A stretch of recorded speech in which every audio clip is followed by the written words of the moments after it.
Hi friends, this is 5 Minutes YouTube channel. Here is Samsung Galaxy A13 smartphone. In this video, you will learn how you can set full screen display for YouTube in your phone Samsung Galaxy A13. First of all, go to the settings of your phone here and click on display. Now click on full screen apps. And click on camera cutout. Here select YouTube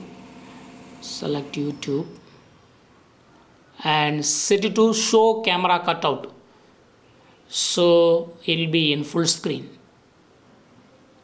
Now open YouTube and